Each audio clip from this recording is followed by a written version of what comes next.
100 juta US dollar kok untuk loss gara-gara kita di Cengkareng. Saya mendeklar ERP. Di Sidring juga saya pernah sekali melakukan mendeklar bahwa ini harus kita hidupkan ERP. Jadi setelah dideklar itu langsung gitu tim, karena itu udah ada manualnya. Udah ada manual, udah 200 halaman itu manual bagaimana melakukan ERP, Emergency Response Plan. Jadi once CEO mendeklar bahwa itu ERP, satu pasukan terus ada war room tersendiri yang 24 jam itu sudah. Oh iya, 24 jam. 24 jam. Jadi ada operation center. ERP itu ada kayak dummy operation center juga yang membackup ini. Tapi yang bertugas adalah men-shortcut. Itu kalau keluar dari operation planning, gitu. Jadi itu yang sangat kompleks. Gitu. Apa namanya? Mungkin saya belum membayangkan sekompleks di industri airline sebelumnya dibandingkan dengan manufacturing maupun service yang non airline. Nah, ketika kondisi normal itu juga kadang misalnya nih, ketika kita udah estimate bulan depan sekian volume ini gitu ya, penumpang gitu ya, ternyata enggak turun 50%. Nah, untuk mensinergikan antar let's say otomatis departemen demand planning sama supply planning yang lu udah sediain pesawat nih, lu enggak nih. Nah, itu how tuh Pak? Itu yang seru biasanya di situ tuh kalau di. Jadi terutama misalkan especially untuk di low season kan. Kadang-kadang prediksi low season itu ternyata jauh lebih rendah lagi kan. Betul. The best option untuk low season memang kita harus cut. Jadi kalau di kita itu ada strategi bulanan, ini udah di operational decisions. Betul. Jadi kan kita punya operation center. Jadi kalau di atas 3 hari, ya kalau masih di dalam 3 hari itu udah operation center. 3 kali 72 jam itu 3 hari ya. 2 hari ya. 3 hari. 3 hari. 3 hari. Pokoknya 3 hari ya, 3 hari itu operation center yang melakukan decisions. Tapi di dalam operation center itu sudah ada orang komersial, orang technical, orang operations. Jadi udah perwakilan sudah di situ. Disitulah dia akan memutuskan go or no go. Kalau direksi atau C-level hanya bilang kita pokoknya harus maintain kira-kira load factor sekian, kita jalan atau go or no go. Jadi kalau load factor di bawah 30% cut, gitu. Kalau load factor, dan itu dilihat prediksinya dari hari ke hari, dari 3 bulan, 2 bulan, 2 minggu, 1 pas sampai. Tapi kalau misalkan dalam 1 bulan kok masih nggak naik-naik, cuma di bawah 30%, sudah diputuskan oleh namanya kita network management itu sudah memutuskan, tapi belum sampai di operation juga bisa. Jadi sampai ke 3 hari baru di operations, gitu. Jadi menarik Pak, operation center tadi sebenarnya kayak sudah kalau di planning itu udah tim sales and operation dari si demand, dari si supply, udah satu tim ini udah kayak malah lebih intens itu. Lebih intens. Karena dia akan bertanggung jawab gini, pada saat 3 harian malah. Bayangin aja, 30% kalau pesawatnya itu isinya 300, artinya kan 100 orang juga kan. Ya kan? Kalau penerbangan internasional, berarti tugasnya yang di dalam operation center aja adalah bertugas melakukan perintah-perintah kepada orang yang di lapangan apa yang harus dilakukan. Transfer passengers to other carriers, inepin di hotel gitu misalnya. Nah, itu banyak. Sampai ke ground handling yang passenger handling semua, dia yang akan bertugas mengontrol bahwa itu semua berjalan dengan baik. Mungkin tadi banyak insight ini di sesi pertama, banyak insight terkait dengan itu planning di airline yang betul-betul di luar bayangan saya, yang sangat complicated, bahkan planning yang 8 bulan ke depan itu sudah kita kerjakan saat ini, kemudian bahkan untuk rental fleet kita komitmennya bisa 10 tahun dan segala macam. Nah, mungkin kali ini kita break dulu Pak, santai dulu untuk minum dulu, coba dulu. Terima kasih.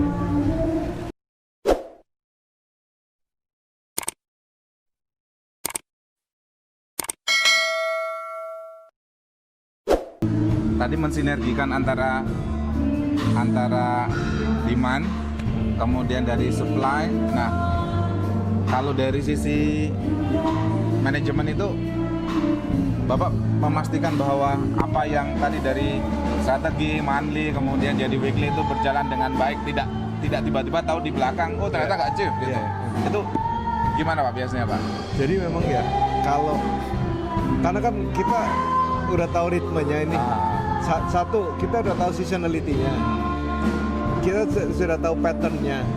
Pattern demand-nya, pattern-nya, dan itu memang sebenarnya sejak dari awal kita sudah melakukan capacity planning juga. Jadi nggak across the board itu sama gitu. Biasanya kita sudah melakukan adjustment. Nah, untuk adjustment capacity planning itu, jadi dengan portfolio pada saat peak season kita meminimize untuk melakukan maintenance. Pada saat low season kita full ke maintenance. Bahkan kadang-kadang sehingga nggak ada lost time juga ya. Kadang-kadang kita akan memajukan maintenance juga. Karena maintenance kan ada jadwalnya.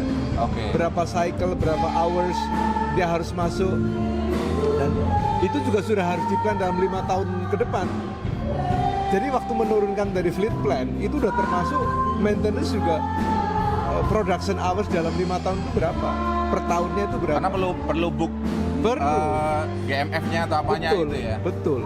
Spare part-nya, capacity slot untuk pesawat gitu. Kemudian engine gitu kan. Kalau GMF sekarang mulai full capability kan. Cuma beberapa engine kan nggak bisa di situ. Dia dikirim kan. Nah, itu juga harus gitu ya. Iya. Capacity planning gitu. Belum lagi yang routable part yang sangat sering, misalnya ban, tires gitu kan.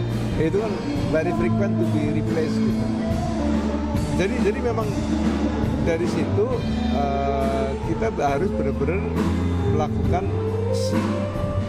antisipasi ke depan. Kalau ada disruption itu tadi caranya ada. Kalau secara strategik itu ya ERP itu tadi. Tetapi secara taktikal itu memang kita punya operation center yang kuat. Jadi di dalam operation center itu ada maintenance control center gitu. Maintenance sendiri, komersial itu termasuk handling passengers, handling semuanya lah. Kemudian dari aspek operation juga sama, training juga gitu. Jadi filler yang kosong atau pada saat disruption atau pada saat low season itu harus dimasukkan dengan activity lain. Contoh gini aja lah, pilot itu kan setiap tahun minimal 2 simulator 2 kali setiap 6 bulan. Iya. Walaupun sudah expert itu tetap. Loh, pilot itu setiap 6 bulan simulator 2 kali. Iya. Medical check juga setiap 6 bulan. Jadi harusnya seorang pilot pun akan menjadi orang yang sehat. Karena dia itu harus pada posisi yang fit gitu. Jadi yang fit itu tidak hanya pesawatnya aja, dari pilotnya juga gitu. Dan itu simulator itu benar-benar melakukan perulangan gitu. Sehingga dia itulah akan memiliki skill itu akan menjadi intuisi kan. Gitu. Itu satu. Di bawah sadarnya dia udah. Jadi satu lagi, jadi agak masuk ke dalam lagi, fatigue management. Jadi kenapa harus ada fatigue management? Karena kita tahu kita itu kan ada body clock. Body clock kan. Mau pilot bisa terbang sekarang nih jam 9 malam, dia harus terbang sampai ke Eropa gitu. Itu pun di manage gitu. Berapa jam dia harus rest, berapa jam maksimum dia. Jadi kalau besok saya tahu minimal dalam 12 jam nggak boleh ngapa-ngapain. Di hotel dia harus tidur. Iya, istirahat. Pokoknya jangan capek aja. Gitu. Nah itu ada lagi namanya CRM. Jadi Crew Resource Management. Jadi CRM itu adalah mengintegrasikan ya. Mengintegrasikan bagaimana pada saat dia berada di dalam sisi operasional, kan itu menjadi satu tim ya. Ada teknik, ada cabin crew, ada pilot. Itu harus saling membantu gitu. Jangan sampai tugas dan tanggung jawab pada saat krisis dia itu nggak bisa bekerja sama dengan baik. Itu pun CRM itu dilakukan minimal setahun sekali, minimal itu gitu. Jadi memang banyak yang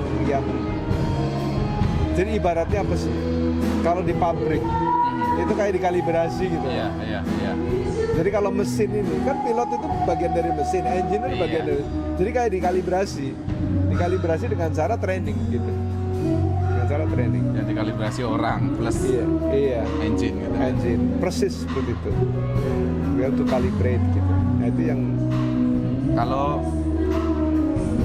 pastinya di dalam organisasi banyak konflik antar departemen. Itu Iya. Bapak sebagai top leader biasanya menghandle berbagai kepentingan itu gimana Pak? ya memang gini ya. Leader ini kan memberikan satu apa ya, inspirasi atau inspiring gitu.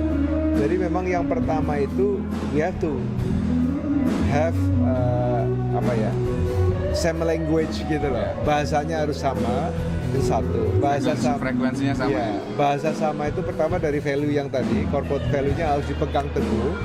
Karena corporate value itu bisa menjadi social reward, bisa juga menjadi social punishment. Iya. Jadi orang yang tidak mengikuti value itu, ya bisa kita punish secara sosial gitu. Kemudian kalau dia mengikuti, kita kasih reward buat dia. Itu yang pertama. Yang kedua, kita memang harus menanamkan bahwa satu, nothing personal. Ya, jadi kalau kita bekerja saling contribute dengan yang lain, itu benar-benar nothing personal. Kemudian yang kedua, dengan nothing personal itu kita akan berbicara secara profesional, gitu, antar satu unit dengan unit lain. Apa bicara profesional? Bicara performance.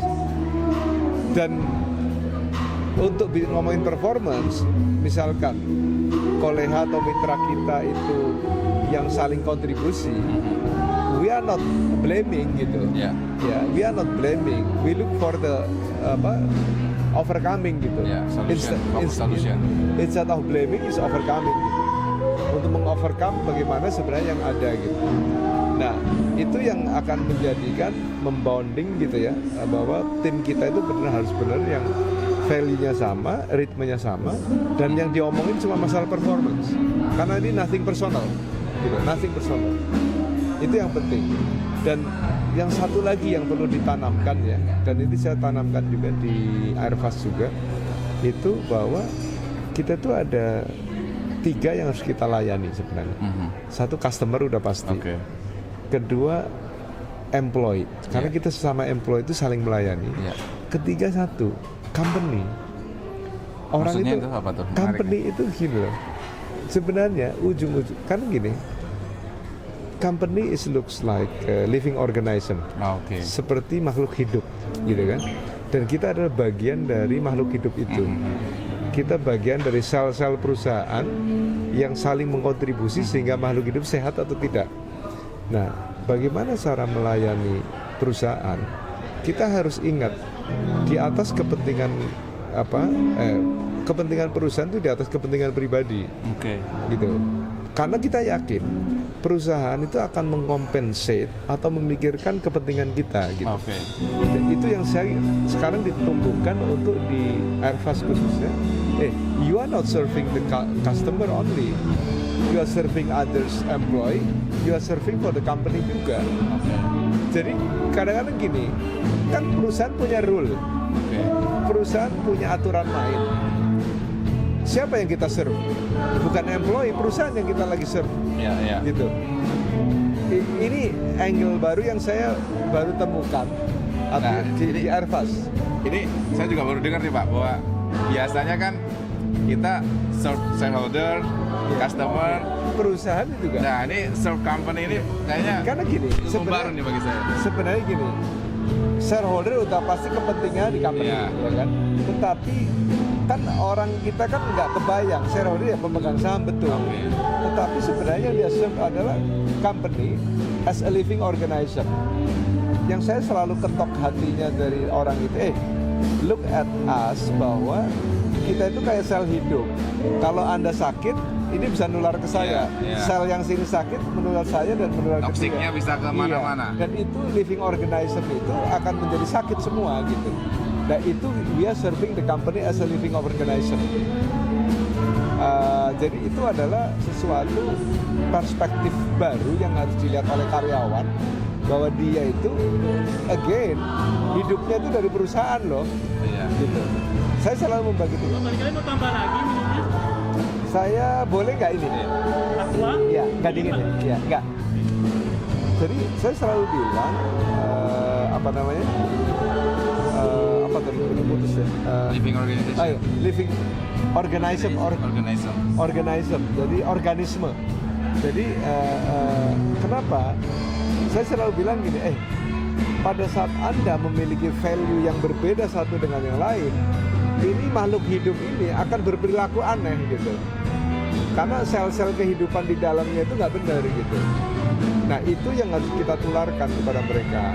Karena kalau itu enggak, kita nggak bisa lakukan itu.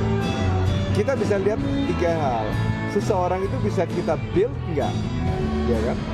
Kalau bisa kita build, ya kita maintain dia, ya kan? Kalau build nggak bisa, kemudian apa namanya? Kita bouncing dia, kita keluarkan, terus kita buying. 3P itu yang baru kan, karena kan kalau itu nggak, perusahaan ini nggak bergulir gitu. Jadi Pak Arief sebagai top leader selalu 3B itu selalu aktif. Iya. Nggak sekedar. Kan kadang ada leader yang nggak enak nih, bouncing. Saya termasuk toxic. yang tegaan. Termasuk. Tega itu cara membuang rasa tega itu begini. Saya juga selalu ngajarin ke orang human resource. Jadi pada saat Anda menyelamatkan perusahaan sebagai living organism, ya kan? Anda harus membuang sel yang busuk. Gitu. Karena kepentingan untuk sel yang lain. Betul, menarik. Jadi pada saat Anda harus fire atau mengeluarkan orang gitu ya, itu sebenarnya yang Anda pikirkan bukan karena orang ininya. Memikirkan lebih banyak. Sedang menyelamatkan orang yang lebih banyak. Dan gitu. ini penyakit yang perlu gitu. kayak cancer gitu. Iya. Cuma mengartikulasikan atau bahasa yang harus kita transfer pada saat kita melakukan itu yang benar gitu. Nih gitu. Ini amazing nih konsepnya. Jadi contoh ini saya lakukan betul. Kalau Anda tahu klien nggak suka dengan seseorang gitu, salah satu engineer kita lah gitu misalnya, ya kita harus tahu core-nya dia apa, masih bisa kita build nggak orang ini gitu. Kalau integrity, pengalaman saya nggak bisa. Udah, case close lah. Kalau integrity saya biasanya udah nggak ada negosiasi. Jadi mudah-mudahan kita putus di sini, di tempat lain dia akan berubah. Karena kalau di tempat sini saja tidak berubah gitu. Dan biasanya kita selalu kasih opsi pada saat kita mau mengeluarkan orang, nggak serta-merta udah saya nggak pakai lagi nggak, saya opsi, saya kasih tempat, setuju apa enggak gitu. Tempat another departemen. Iya, departemen. Jadi kita belum kasih paketnya dulu enggak. Saya kasih tempat aja yang mungkin dia sebenarnya tidak comfort. Ujungnya dia harus resign kan. Offering atau assignment, Pak? Assignment. Ya assignment tapi sifatnya offering kan. Maksudnya gini, ini hanya ada tempat yang di sana, jadi Anda saya tempatkan di sana gitu.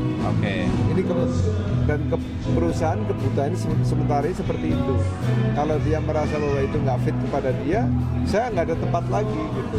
Saya nggak ada tempat lagi. Jadi Anda mau accept atau enggak gitu. Kalau nggak accept ya keluar gitu. Kalau saya minta paket aja Pak gitu. Nggak ada paket, jadi you have to resign. Jadi kalau resign ada aturannya. Tapi kalau paket saya harus iya kan. Nah, tapi itu tergantung orangnya. Kita akan lihat itu very tailor made lah. Kalau itu. Nah ini menarik nih, saya pengen belajar nih terkait dengan ketika tadi dia tidak fit di satu tempat, kemudian ternyata orang ini ditempatkan di departemen walaupun dia nggak suka, yang penting gajian, tapi performanya juga nggak bagus di situ. Nggak bisa. Jadi kita harus kasih target. Jadi memang ada orang yang model ya udah, gua poin nggak ada istilahnya nggak ada ngapa, kalau nggak produce nggak perform, dia harus tanda tangan ini target dong. Oke. Iya dia nggak bisa. Gitu, nggak bisa. Karena ketika dibiarkan kan jadi toksik yang bisa. lain kan. Iya. Oh, dia cuman mangkabut nih. Iya, nggak bisa, itu nggak bisa dipelihara. Nah itulah, jadi saya waktu pertama di Citylink itu ada 18 pramugari kita keluarkan karena integritas. Dia di pesawat jual beli itu yang sales on board, masuk kantong sendiri gitu. Oh. Tapi itu waktu saya baru taking over, saya lihat loh ini ada hasil temuan begini kok dibiarkan gitu. Ayo kita putus, jebret. Putus memang susah karena waktu itu kita lagi baru grow up kan. Masih Kekurangan butuh. pramugari, tapi kan aku mikir pramugari kan skillnya lebih cepat dibentuk daripada yang betul. pilot dan sebagainya. Saya lebih baik keluarin yang integritasnya kurang gitu. Kita keluarkan. Oke. Saya termasuk yang tega dalam tanda petik karena itu kan masalah persepsi kan. Iya. Kalau bahasanya bahasa profesional sebenarnya kita tetap memanusiakan orang yang seharusnya tidak bisa berkontribusi gitu. Tapi dengan cara yang profesional gitu. Kira-kira gitu. Iya. Oke, ini menarik karena pengalaman saya dulu jadi HR head juga gitu, Pak. Hal yang paling saya agak benci pekerjaan itu ketika mencat orang. Tapi dulu belum tahu metafor seperti yang Pak Arif sampaikan tadi. Seandainya dulu ini cancel yang harus kita cut, kayaknya nggak merasa berdosanya, nggak merasa banyak. Saya latihan itu sejak saya di Jepang lah ya, di Tokyo gitu, di Fukuoka bahkan. Ini ada orang Jepang juga, aduh. Kadang-kadang nggak tega juga kan, kita mau lepas orang itu, ini orang. Kadang-kadang, apalagi kadang-kadang kita ketemu orang yang biasa membantu kita dan sebagainya. Iya itu.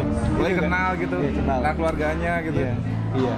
Itu sesuatu yang manusiawi, gitu. Sesuatu yang manusiawi. Tapi tentu itu dengan tahapan-tahapan yang benar-benar sudah sampai puncak ya. Kita bisa buktikan bahwa itu tidak berkontribusi sama sekali gitu loh. Tapi kita tahu bahwa ini akan mendragging atau menginfeksi yang lain. Itu harus cepet-cepet gitu. Itu harus cepet-cepet. Nah, tadi menarik konsep yang bahwa kita harus melayani company as living organism ya, Pak. Iya. Komponen living organism yang tadi salah satunya adalah kayak makhluk hidup, ketika ada penyakit kita ini kan. Kalau ada yang cemberut-cemberut kita jadikan happy. Nah, itu ada jawaban yang lebih luas di dalam praktikal lainnya nggak, Pak? Artinya untuk kita belajar nih teman-teman bahwa ini living organism menarik nih sebagai sebuah knowledge baru. We have to be the role model ourselves. Ini yang paling berat nih. Iya, karena pertama kita harus berperilaku yang menjadi track record kita, itu yang penting. Dan saya sebenarnya jadi ini rada cerita saya sendiri gitu ya. Apa yang saya lakukan dulu waktu kepengen jadi CEO, saya memang sudah mempelajari bagaimana karakter CEO, how to behave like CEO, how to speak like CEO. Karena kalau setelah saya pelajari bukunya, CEO itu menjadi seseorang yang memang harus berperilaku baik. Di situ tuh perilaku, attitude dan sebagainya harus berperilaku baik. Nah, untuk menjadi berperilaku baik, kita sudah harus bisa mengkalibrasi diri kita sendiri kan, mengkalibrate. Jadi di setiap hari itu tidak ada gerak dan langkah kita itu yang tidak mencerminkan bahwa kita bekerja penuh performa, gitu. Yang bekerja dengan penuh integritas, ya kan? Kalau sudah dengan seperti itu, kita sangat mudah sekali untuk ngomong dengan orang, dan itu masuk di lingkungan pengaruh kita kan. Kita mulai dari lingkungan pengaruh dulu. Jadi peer terdekat kita yang kita harus influence gitu, ya, gitu kan. Terus kita harus melakukan double ini sih sebenarnya yang saya lakukan gitu ya. Kalau antara visi, misi, value dari top leader kan yakin nggak sampai ke bawah. Ya, nah itu Paling gampang di cross check. Waktu kita ngomong A nyampe ke bawah apa enggak gitu. dan kita bisa lakukan beberapa trik-trik yang kita harus dekat ke bawah, dekat ke tengah, dekat ke atas. Nanti kita akan merasakan message kita itu nyampe ke bawah ke sini juga. Nah, itu yang kita memang harus lakukan seperti itu gitu. Dan again going by an example gitu. Iya. Karena anak buah kita itu penciumannya paling tajam terhadap perilaku kita. Oh really? Iya. Karena saya pernah jadi anak buah, saya bisa melihat ini bos saya ini bener nggak ini, bos saya pinter atau nggak pinter kita juga tahu kan kira-kira gitu. Perilaku bos saya kayak gini bener atau nggak kita juga rasakan, dan itu anak buah kita tuh tajam loh untuk melihat perilaku kita. Itu yang harus sadar seperti itu. Gitu. Jadi memang berat. Saya sendiri kan kadang-kadang, karena bagaimana saya bisa melihat anak buah kita benar atau refleksi atau cerminan kan kita harus lihat dari bawah. Betul. Kadang-kadang saya pakai informasi samping juga. Jadi kita kan punya anak buah yang kita bisa percaya dong. Iya. Yang menjadi informan lah dalam tanda petik. Pernah dia bilang, coba cek bagaimana persepsi si A terhadap atasannya. Tapi yang ngecek anak buah saya yang lain. Jadi sincere dia. Coba cek sama dia. Ada statement yang lucu. Wah, kalau si A itu bos yang bagus tuh. Kenapa bos bagus, Pak? Soalnya saya melakukan perbuatan salah aja nggak dimarahin gitu. Saya jadi, wah ini anak buah saya, manajer saya nggak bener dong. Kira-kira gitu. Berarti dia nggak tegas sama anak buahnya dong. Gitu kan? Ada lagi kan, makanya kan ada tipe-tipe kan gini. Jadi nanti ketemu virus di dalam perusahaan kan ada 7 nih, iya kan? Iya. Jadi ada tipe yang apa namanya pesimistik, kan? Ada tipe yang not my jobber, ada tipe yang rumors monger kan? Iya kan, yang 7 itu kan? Ada tipe lagi yang apa itu steamer, jadi tukang kompor. Ada yang perfeksionis, itu juga nggak bagus. Nggak kemana, nggak kelar-kelar jadinya. Iya. Ada yang resilience itu nggak mau berubah. Steamer nggak bagus, not my jobber. Itu Anda akan temui itu pasti. Gitu. Pasti akan temui. Nah, itu harus apa ya? Karyawan harus kasih tahu bagaimana itu tipe-tipe virus-virus yang ada di dalam perusahaan. How to find, dan setelah itu mau diapakan ketika kita nih anak buah kita ada 7 nih, ada penyakit virus 7 nih, gimana Pak? Nah, menarik. Makanya itu harus sering di coaching sama mentoring sebenarnya. Itu akan luluh lama-lama. Oleh kita langsung. Iya, jadi cascading ke bawah. Jadi kembali lagi, seorang leader harus pastikan layer terdekat kita atau ring satu kita itu sudah harus satu value dengan kita. Oke. Kalau nggak bisa. Itu pertama itu dulu. Minimal N1-nya sudah. Iya. Jadi ring 1 harus satu value, ring 2 di-influence oleh ring 1 untuk menjadi ini, terus cascading ke bawah. Dan itu nggak gampang. Dan itu butuh effort yang besar. Kan proses itu dengan berbagai cara. Makanya kita harus yakin betul tim yang di paling dekat dengan kita itu 1 ton nggak gitu. Kalau nggak sulit. Nah, terkait dengan tadi walk the talk tadi kan, menurut saya value yang paling berat seorang leader. Karena ketika dia punya semua kuasa, semua authority, ngapain aja bisa. Untuk menjaga konsistensi walk the talk itu gimana Pak? Kadang adalah rasa kita pengen berbuat sesuatu yang mungkin ya aku udah bos nih, apa aja bisa. Nah, itu gimana tuh Pak? Ada. Jadi memang how to manage kalau apa ya, nggak kayak, kalau saya sih, kalau refleksi diri saya sih bahwa we are not Superman gitu ya. Kedua, everybody looking at us. Everybody looking at us. Itu yang pertama gitu. Yang ketiga, satu lagi ini apa? Kita itu kalau udah jadi pemimpin atau nomor 1 di satu perusahaan, itu tuh kita menjadi lonely loh. Kita tuh menjadi seorang diri, karena semua masalah itu bukan salah orang lain, ada salah kita gitu. Salah jenderal. Iya. Dan itu kalau kita merasakan seperti itu automatically kita punya body sensor yang bagus gitu. Jadi kita memiliki body sensor yang bagus. Karena kalau yang itu tidak merasa itu, kita nggak punya body sensor yang bagus gitu. Kalau nggak merasa itu ya. Iya. Kalau maksud gue puasa kok orang lain, karena gini loh, apalagi saya ngalamin di BUMN kan. Di BUMN kan orang pokoknya dalam tanda petik kelihatannya patuh gitu lah. Iya. Ya kan, kelihatannya Iya. patuh. Padahal di belakang gerundel dan sebagainya Iya. kan gitu. Itu harus kita pahami betul how to breaking this ice gitu. Nah yang kita lakukan memang itu tadi, mulai dari ring 1 kita orang yang kita percaya, kalau nggak bisa 1 ton lah,